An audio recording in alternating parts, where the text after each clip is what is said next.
Chapter 5 Life as an adult. I was at an event at the school cafeteria. We were celebrating and waiting in the line. My guidance counselor had asked me what I wanted to major in college, but I just remained silent. She was amazed I couldn't make a decision or speak my mind. Fortunately, during senior year in high school, I had an opportunity to take an occupational survey that gave me guidance on what profession I could study. I recall I was being still and not thinking about anything really and felt that everything around me became still. I felt drawn inside myself and I heard a voice tell me, "Nursing assistant, nursing assistant, nursing assistant."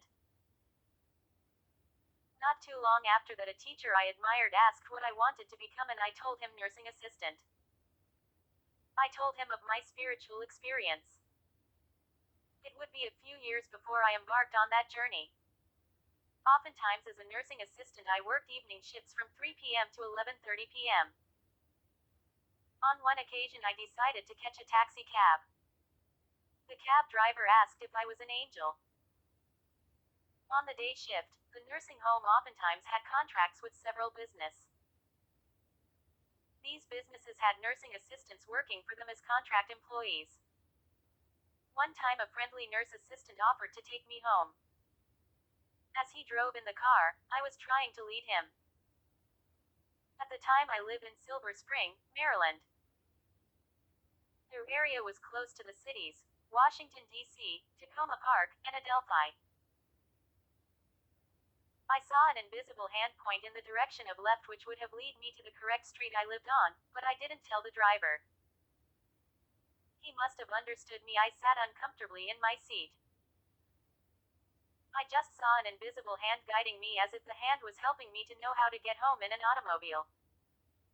I failed to share what I saw to the driver. Somehow he knew what direction he was to take, but questioned why I didn't give him the correct directions so he could have been put to ease. I remember I was at a point in my life when I was really excited about going to church. I was really excited about work. I would spend my spare time hanging out with the neighbor's kid. Her dad was a pastor at the time. She lived with her brother, mom, and her stepdad. I remember a time when I asked her to pray. I allowed the little girl to pray. We kneeled down to pray in my attic room and tears flowed down my eyes. I cried so much. I remember not being a person to cry in front of people or cry at all. It was just something I was allowed to do when I grew up with mom. Crying was frowned on.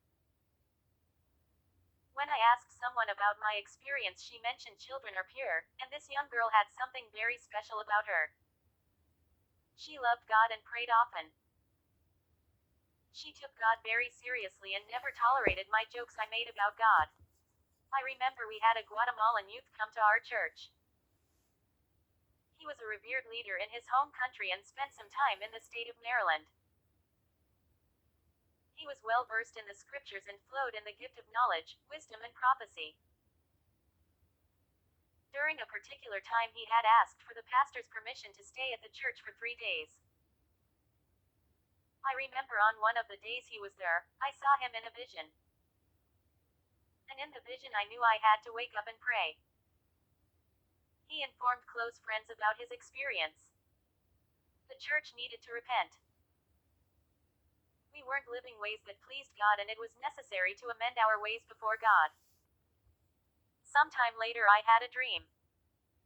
The dream was presented in Hebrew characters. I saw the Hebrew word for door. The word door was something represented as one letter. When the word for door is investigated using the worldwide search engine, it is represented by 3 letters. In the dream I saw one letter that represented door in Hebrew.